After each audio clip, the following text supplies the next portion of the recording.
while we're all gathered here,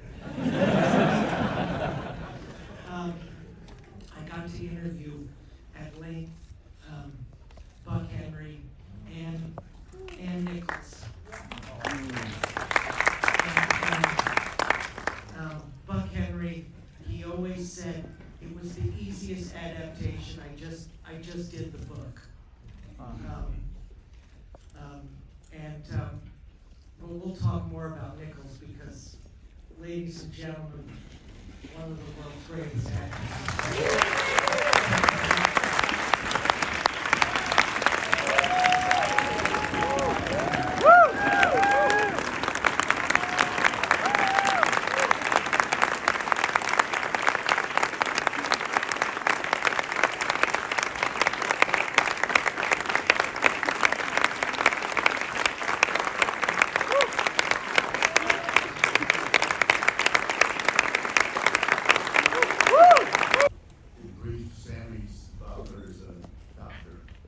Who saved my son Jake's life 45 years ago.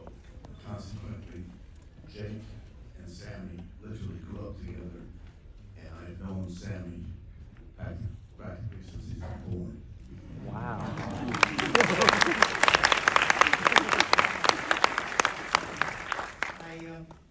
I know it takes a lot of courage to go back and look, because you never know if you're going to like it, or like yourself.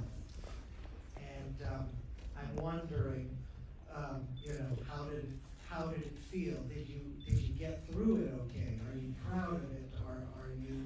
How does it feel right now? I have mixed emotions.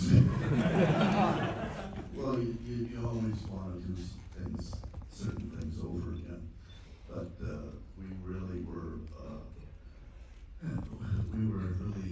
doing everything that Mike Nichols asked us to do, and we did something that was very rarely done. I didn't know it then, but we rehearsed for almost a month in a room.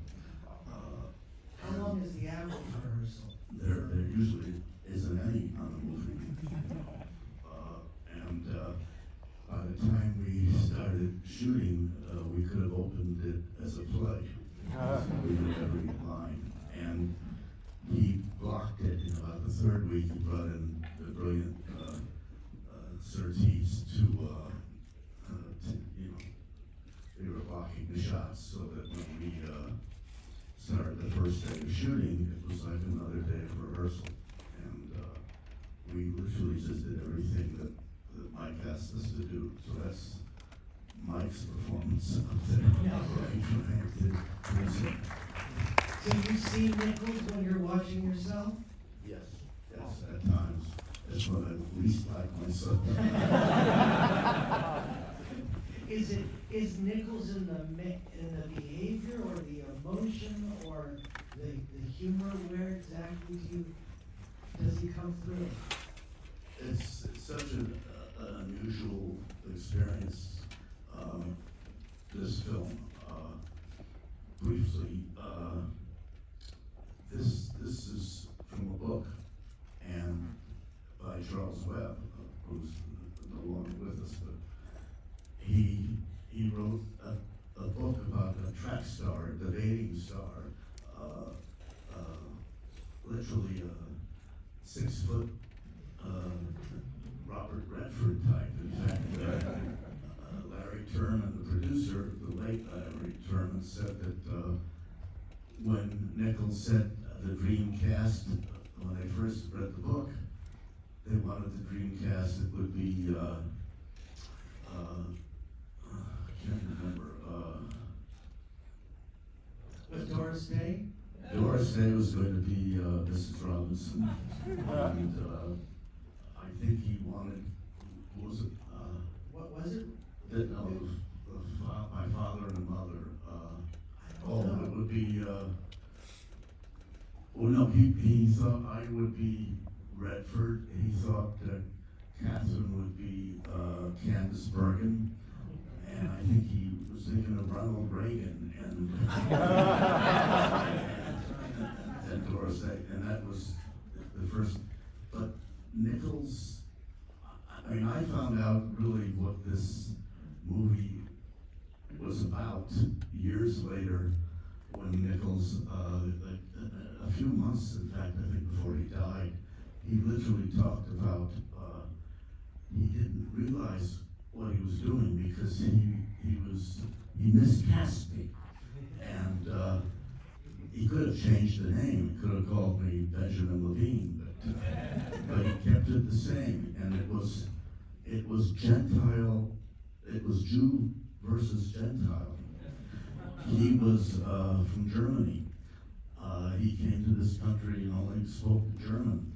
He had had scarlet fever, and the medication they gave him caused all the hair on his body to disappear. So he felt like an outsider, and he didn't quite understand what he was doing. He looked at Redford, he looked at all these actors for over 2 years, I think, and Larry Terman, the producer, said that, and I didn't notice again until I read it in the paper, that when Catherine Ross and I auditioned, it was after he had looked at just about everybody he could look at. We were the last. And I maintained that if we had tested the first week, we would not have gotten far. Because after, it was not a good screen test, and it went poorly, which is another story. But they looked at each other, according to Terman, they looked at, in those days, the rushes, the next day they, kind of put it together and looked at it on the screen when it was over, this bad screen test for both of us. What do you think? And they were depressed because it wasn't good. And Larry Terman's said later, years later, I read about it. He said, well, we've looked at everybody, we might as well just shelve it, or, what else are we gonna do? Might as well go with them or not do it. And that's literally how it happened. And tells you what this movie is about. What happened when Mike Nichols called you to tell you that you got the part? Well, I tested. I was doing a play off Broadway, and I was just starting to get somewhere after almost 10 years of typing for a living, like all of the other actors doing different jobs. And I get this off-Broadway play, and I got an award for it, and it was a stunning achievement as far as I was concerned. And I hear that he wants me to test for this thing, and he was a legendary. He was the leading director of the day. And I talked to him on the phone, and I read the book, and I didn't want it to come out. I turned it down. I was in New York, and I didn't want to come to LA to screen test. And he called me, and he said, why don't you screen test? Why don't you want to screen test? And I said, I like to think of myself as a character actor, but I can't play that guy, I can't be Robert Redford. And he said, did you think the book was funny? And I said, yeah. He said, well, maybe he's Jewish inside. Anyway, talked me into going out. It was a 10-page scene. My understudy took over the role off Broadway. I flew out, couldn't barely memorize it all. Catherine Ross I hadn't met, and we are sitting there talking the day before the test, and he keeps focusing on Catherine Ross, and I say, I get it. I'm here to give him an excuse to, I think he has a house for Catherine. He really reminded me of my first wife. And he was flirting. So that's all right. He has a right to. So the next day we tested, went, as I said, went very badly. And How did you know? Did you know in the moment? Yeah, I mean, it was so bad that the crew knew it was bad. This was, we couldn't get through, it was 10 pages with a state of eye trying to memorize it, and he wanted to do it all in one shot with the camera there and coming around here and going to see if we could do movies, I guess. And we could barely get through, and at the end I shook hands with people, and there was a prop guy there, and I just had my hand in my pocket, and I pulled my hand out to thank you for the day. I was almost apologizing for wasting their time. And I took my hand in my pocket, and these tokens fell on the ground, and they were little in those days. I had all these silver tokens. And I went to bend down. He says, I'll get them. And he bent down and he picked them all up. And he looked at me and he just said, here, kid, you're going to need these. Good,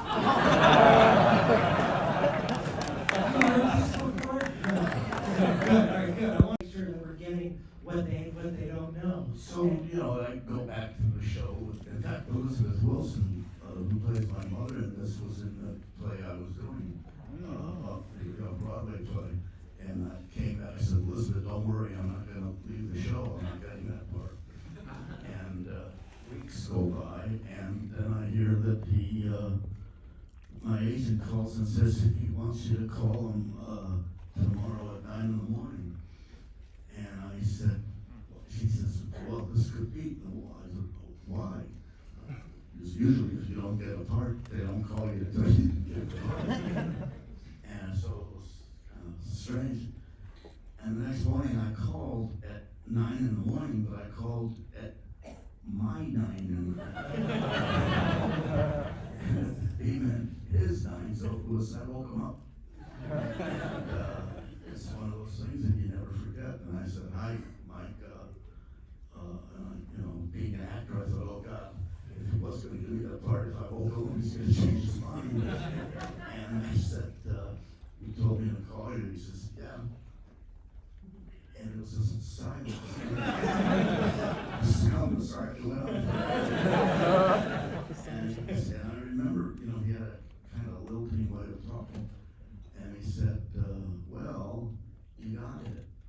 I didn't say a word. And he said, you don't sound very excited. And I said, because when it happens in real life, it's not like the movies. You're just blank. There's a super reality to it, which is like, meaning there's no reality to it. I said, no, thank you. And I was going with a girl then, who later became my first wife, and she was making breakfast. And I hung up the phone, and she was across the way at the stove, and I said, he said, I got it. And she just turned toward me and said, depressed. She says, I knew you were going to get it. And because she realized that I was going to come to LA, she was a ballet dancer, she was going to stay in New York, and it was going to separate us, which it did, but we still got married later. But it's the most unusual feeling. I really thank you for being here. I didn't, I saw The Graduate, they had it outside. I love this theater, and I just happened to see it there. And Sam and I are trying to write a memoir of my life, but not now when. My colleague, I'm a little worried about my future. I'm 86. That hasn't changed. And then Sam thought, maybe we should do something like this.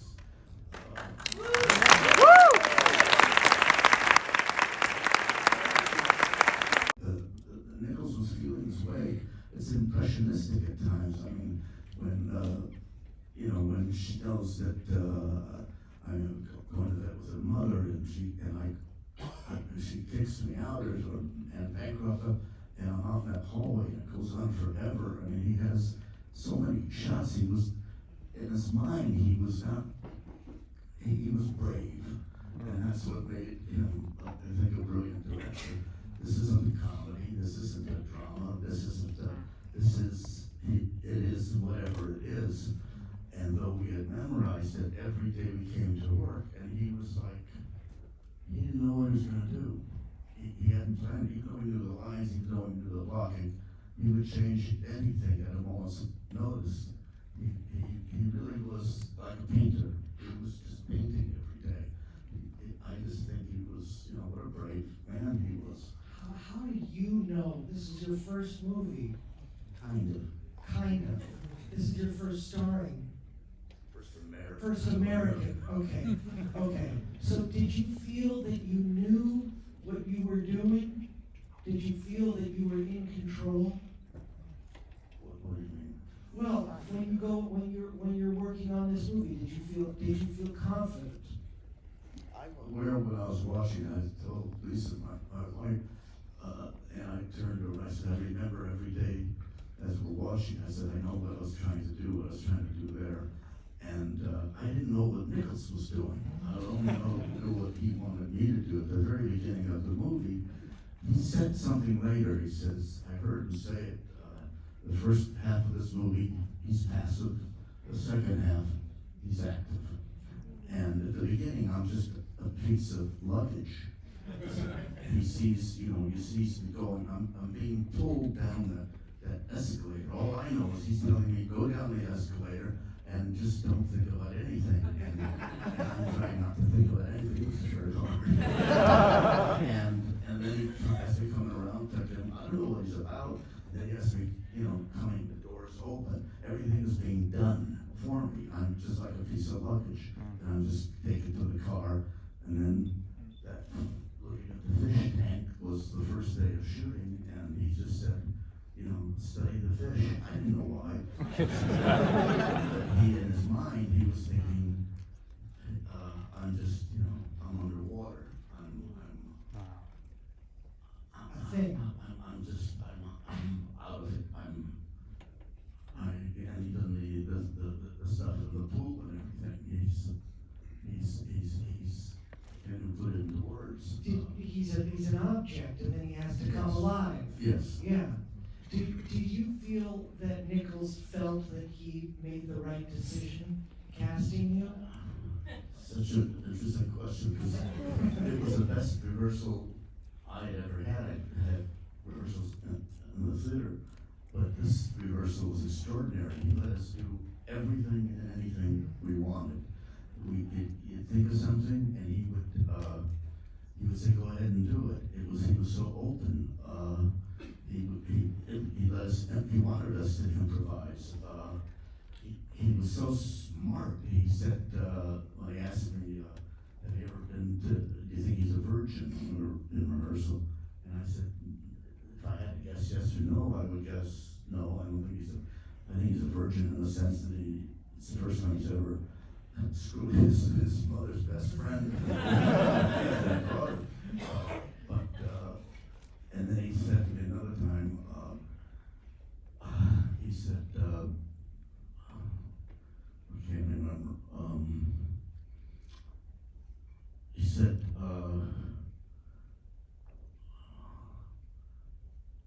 he says, do you think that he knows what he wants to do? And I said, well, I think he doesn't. I think he's not alive. He's not. I can't remember exactly, but he asked me certain questions, and I gave the answers as best as I can. I wish I could remember that one other question, but my short-term memory is gone, which has not allowed my long-term memory to. But the joy of the rehearsal process. Yeah, it was wonderful. Yeah. It was, and then, but I know what you're asking. Yeah. So he's been told by people. That's all I can ascertain now. As wonderful as the rehearsal was, once we started shooting, he was off and on. Because I think people were telling him, "Why did you cast that guy?" Right. I know that after the movie was finished, I found out later they had screening rooms, and I was living in New York, and I had screening rooms, the Bel Air circuit here, and people were showing it before it opened in the screening rooms, and people constantly would say to him or the producer, "It's brilliant, this movie. It's a shame you miscast the lead." and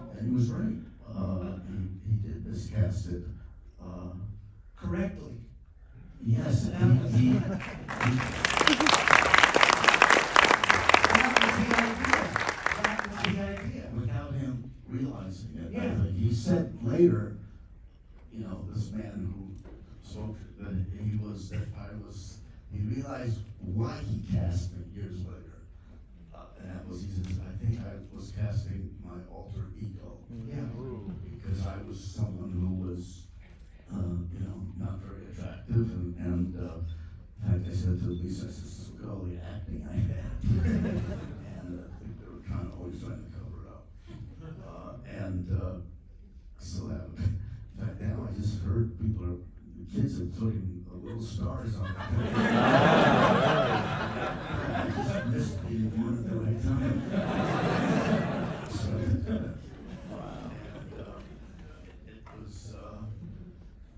he was in a flux, because yes, this is the Jew. Right. This is at a time when the Jew was tremendous anti-Semitism. And when he talked to me, you know, before I got it, I said, yeah, I grew up actually in LA, and I grew up on a street where I was, you know, called kike on a rather regular basis from my friends. And that was, they got mad, they would call me dirty Jew. This was in the 50s, and it was parts of LA that were very anti-Semitic. In fact, the LA Country Club, you couldn't get in there if you were a Jew. It may still be that way, in fact. I want to ask you one. No, I'm sorry. Everyone's happy. Don't apologize. One more question, and then I'll ask other people if they have questions. But do you remember when you saw it for the first time? You know, I think this is the first time I've ever seen it with an audience. I know that he didn't let us see any of the dailies because I'm 29 going on 30, playing a 21-year-old, and Bancroft is about 5 years older than me. She's 35. And that's what separated us, was 5 years. And he's lighting me, you know, trying to make me look as young as possible. And he's lighting Anne to look as bad as possible. But he didn't succeed very well. She looks beautiful in this, but that's why he didn't allow, I learned later, because she would have gone crazy, because he was lighting her to look, you know, 10 years older. Will you tell the story about when you saw it at I think was it the Greenwich Theater, when you went and you hadn't seen any of it before, and you went to the preview, I think, and you were sitting in the balcony? Oh, yeah.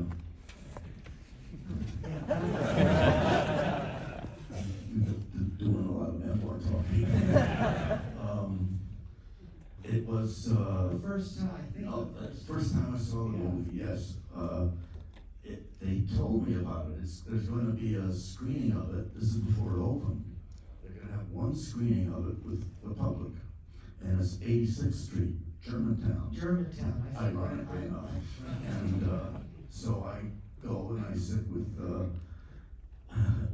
my wife. I guess I don't know if I was married yet, but we're in the balcony, and I see the first shot, and I'm on the, you know, I'm saying this, and I just started shaking uncontrollably. It's very strange, you know, kind of something happens to you. It's not a good feeling, actually. It's just, and I couldn't stop shaking, and my teeth were actually all through the film. And people started to leave, and I said, Ann, let's just let everybody leave first. I was embarrassed. I'm going because I was in not good shape. I don't know why. And after everyone has left, I start to say, okay, we can go out now. And we start to leave, and there's this woman that's walking very slowly because she has a cane. So that's why she's like the last one to leave. She's kind of walking down the stairs. And I see her, and she, just as she turns and looks at me, she says, are you the one that was the graduate? And I said, yeah. And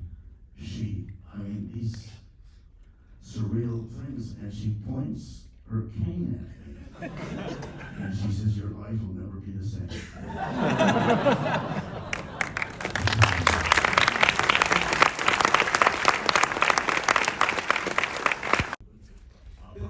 Are you an actor? I'm a writer.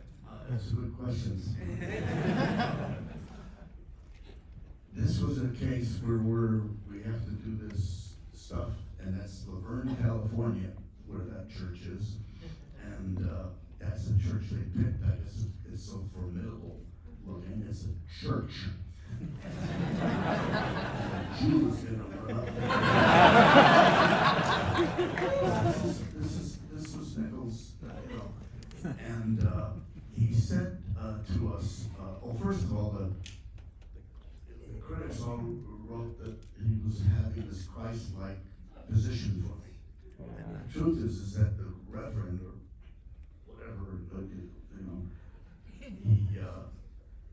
he was furious because he said, sure, you can come in and don't ever, when they say we're just going to use it for a few hours, don't ever say yes. And that crew of 50, 100 people are going to put holes into everything. I mean, they're going to destroy your place, and that started to happen to this church. And he was really furious, and by the third day, we get to the window, the thing, and he just starts screaming, and he never done it. Stop, get out, everybody out.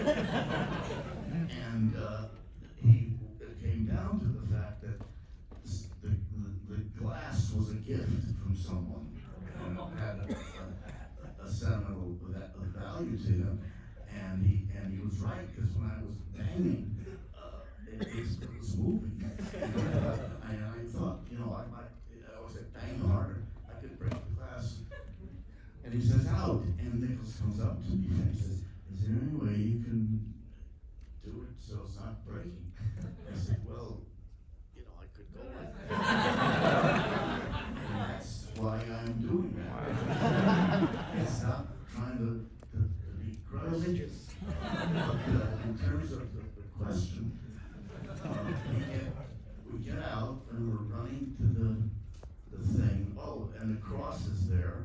That wasn't rehearsed. There happened to be really a cross there. I needed a weapon. That was not scripted or anything. I literally improvised. Just he said, don't let anybody out. I didn't know how to hold them. I just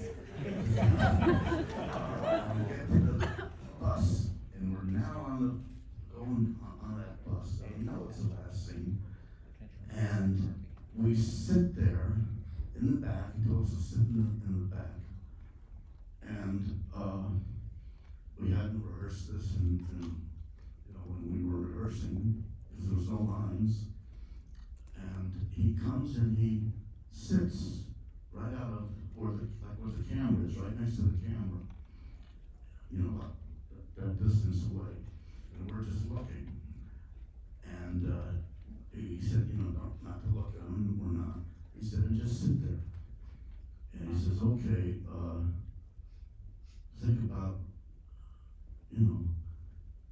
one of the best things that ever happened to you in your life or something. Okay, now just think about parts of yourself that you wish you could improve on. What's the part of yourself that you hate most? All these questions that he was painting, because he didn't know how he was going to end it. And he's giving himself all these options in the cutting room, which is really what film as an art form should be like. You're just, it doesn't matter how much you prepare for it. When you arrive at it, it's a new moment. Everything is new. I can't prepare for this. I was looking forward to this, but I was still very uncertain of how I was going to feel. And it's so emotional for me. It's an extraordinary feeling, this accident of my life, which it was. I would have had another kind of life, but not this. She's right. She says, your life is never going to be the same. It's he, and I think of Nichols. I I don't know if I've told you that in all our talks, but I think of him because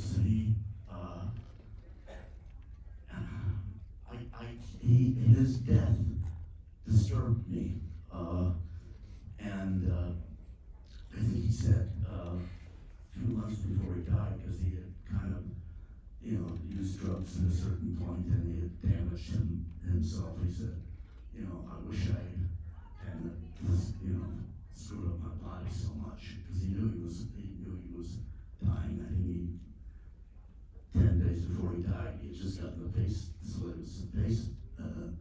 whatever it's called. And for some reason, he's been in my consciousness, and I walk out in the morning, and because I'm going toward 87, and I go out in the morning, take the dog out, and I look up at the sky, and I literally look at the sky, and I think of Mac would give anything just to be able to be doing this now. And I think, I look at a tree, Mike would do anything just to see that tree and to examine. I constantly am doing this.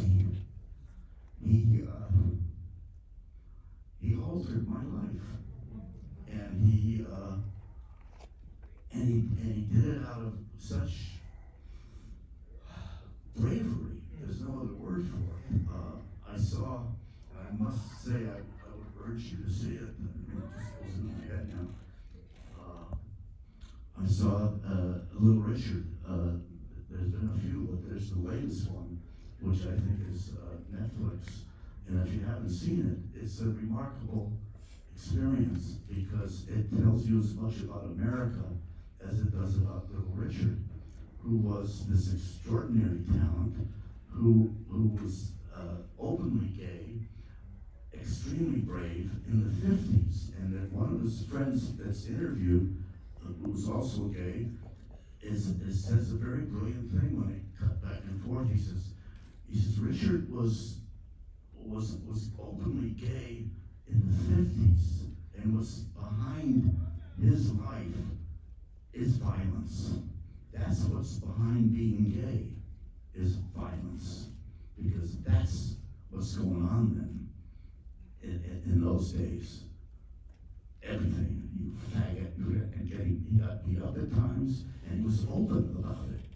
He was a very brave guy, and also they have these intercuts of people like David Bowie and Mick Jagger. They said he gave us, he had the most impact on us when we were starting out. He was the one. That's who we were trying to be. We were trying to be. It's wonderful to see, because you see the country. You see the split in the country, which is really not disappeared. And it made you think of Nichols' bravery? Yeah. Nichols makes you think of Little Richard. in the sense Yes. of being who they are, and putting themselves Yes. out there and taking these giant risks. Well, look, I mean, that was, we were in a rather anti-Semitic time in the 50s, and he was He was who he was. Yeah, and he was challenging, he was challenging the idea of Christianity. We killed Jesus. Well, Jesus was a Jew, and that's always, I don't think that's gone anywhere. It just stays there, just like the Civil War has never really ended either. I want to do we have time for two more? Is two good? All right. Well, my granddaughter's here tonight, and she's sitting next to me.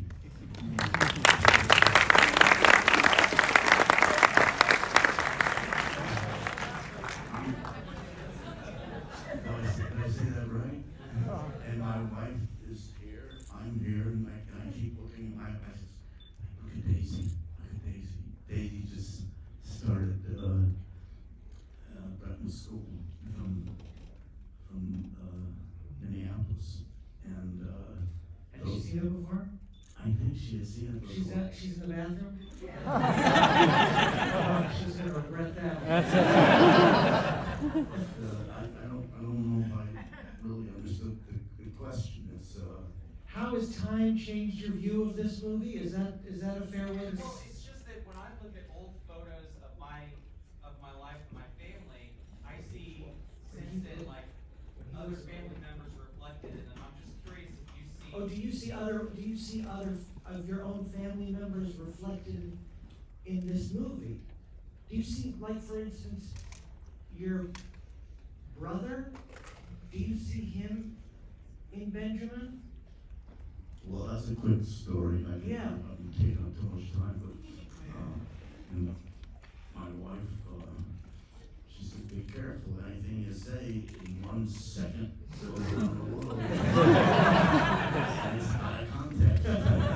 Tell him about Ronnie. He said to me one day, Nichols. that's what I forgot. Yes, yeah. We're rehearsing, and he takes me, yes, thank you. He takes me aside, Mike, and he says, after I asked you about being a virgin or not, he says, did you have any heroes when you were a kid? Who was your, like in the movies? I said, kind of. I said, when I didn't have a good, I would consider my brother and I didn't have a very good upbringing, and I would never want to repeat it. It doesn't sound like much, didn't feel like much fun growing up. But I remember as a kid seeing this film, The Yearling, and Gregory Peck was with the deer, and I wanted Gregory Peck to be my father so bad, because he looked, oh man, he was friends with the deer, he was friends with the kid, I think it was Brandon DeWilde, wonderful kid actor. But he said, do you have anyone else was your hero in real life? And I said, my brother. My brother's almost 7 years older, and it's just the two of us. And so I never felt like he was a brother, because he was like a third parent. Yeah. So in a sense, I was like the only kid, and I was always trying to imitate my brother.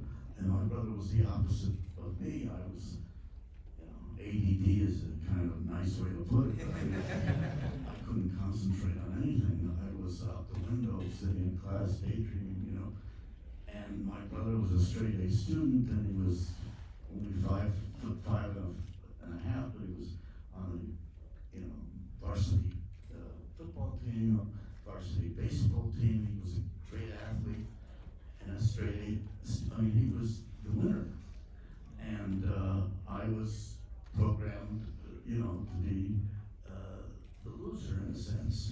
And I think maybe that's one of the reasons I got depressed, because my plan didn't work. I wanted to please my father by staying a loser. Something stopped. Well, you failed with that. But, so I said I would imitate my brother when we were rehearsing. He said, so why don't you do the scene again? It's a scene with Anne Bancroft, I think, the one maybe in the restaurant, and I did it, and he said, okay. He says, do it again. He says, did your brother ever? How was he when he was uptight? Did you ever see him uptight? I said, yeah. He says, well, what did he do? I says, well, I really, I would answer the phone, and I could pretend like I was my brother when the girls would call to talk to him, and I could get away with it. And that was, I knew how he would answer. I observed him a lot. And I said when he was uptight, he would stop breathing. I could tell when he was pissed off at me. He just, there was no air coming in or out. And then after a while, he continued to be pissed off. There'd be this, and he said, so do the scene like that. And I did it like that. And then he said, okay, now just do the scene again and forget about all of that and just see what essence remains of, this is the one for the record. And suddenly was born.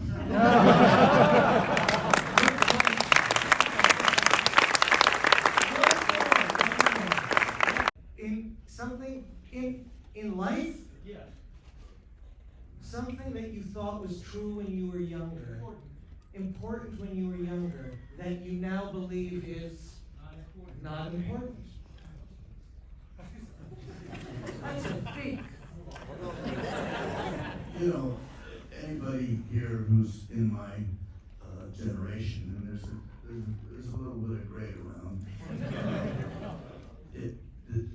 The truth of it is, especially some people, Europeans say, particularly in this country, you're either, pissed off about what you did wrong, yesterday, and what you have to do right, and what you didn't do, and what you're gonna do, that you're either living in the past in the negative sense, fuck that up, and then what you wanna do, I gotta do this, I wanna do this, but you're not in the moment much. And I do not want to go back. I think about it, but I think you lead kind of different lives. You're a baby and then you're walking. I have grandkids, they're a different person once they start to walk. They're a different person when they can start to communicate. And that period of my life wasn't fun. And so I have no desire to relive the past. It was a painful past. And in a sense, right now is the best time of my life, because I know that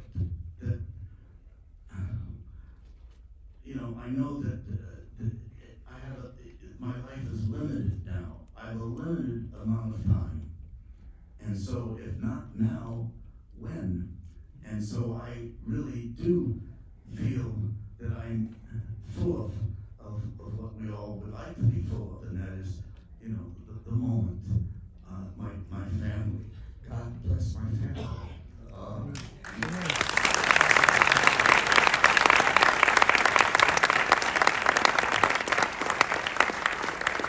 That's not what He's giving the thumbs up. Justin, thank you.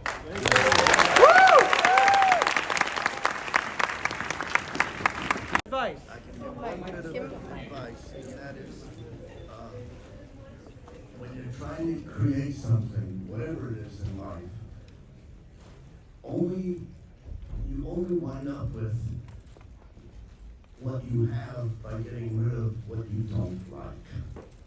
That's how you arrive at its conclusion. And I've said before, if you're in your closet and you gotta dress up for a particular occasion that night, you try on this, you try on that, and you look in the mirror. You say, no, I'm looking like I'm trying to look like an artist, but I don't want people to think, so you change the jacket. And then you keep looking, no, this isn't right. And you keep changing until you look in the mirror and say, yeah, that's okay, I guess. That's how you arrive, if you can do that in your own work. It's not what you're trying to achieve, it's what you know isn't right for you, whether it's in your life or in your work. And that you can discard, because that's your essence. And what you wind up with is what you wind up with. Thank you.